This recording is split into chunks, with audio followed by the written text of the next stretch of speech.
Sa Old Testament po ba, andoon na si Jesus kasamang ano?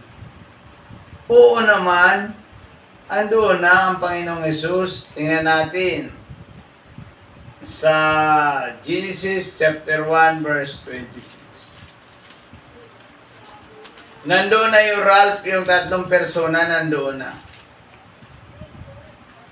Genesis chapter 1 verse 26.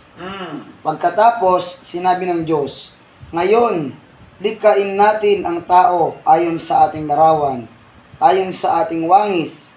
Sila ang namamahala sa mga isda, sa mga ibon, sa impapawid at sa lahat ng mga hayop, maging maamo o mailap, malaki o maliit. Ayan. Abi, likhain natin. Andun yung tatlong persona. At tatlo rin yun, likhain natin ang tao ayon sa ating larawan.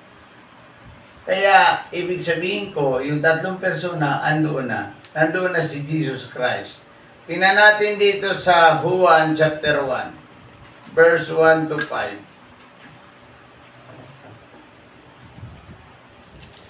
Okay.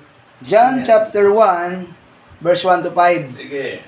Sabi dito, nang pasimula ay naroon ng salita, ang salita ay kasama ng Diyos, at ang salita ay Diyos. Ayun pala eh. Ang salita ay Diyos. Sino yung salita? Yung nagkatawan tao. Si Jesus Cristo. Sige, tuloy. Verse 2, sa pasimula ay kasama na ng Diyos ang salita. Nilikha ang lahat ng bagay sa pamamagitan niya, at walang anumang nalikha nang hindi sa pamamagitan niya. Nasa kanyang buhay, at ang buhay ay siyang ilaw ng sangkatauhan. Nagdiliwanag sa kadiliman ang ilaw, at hindi ito nagapi kailanman sa kadiliman.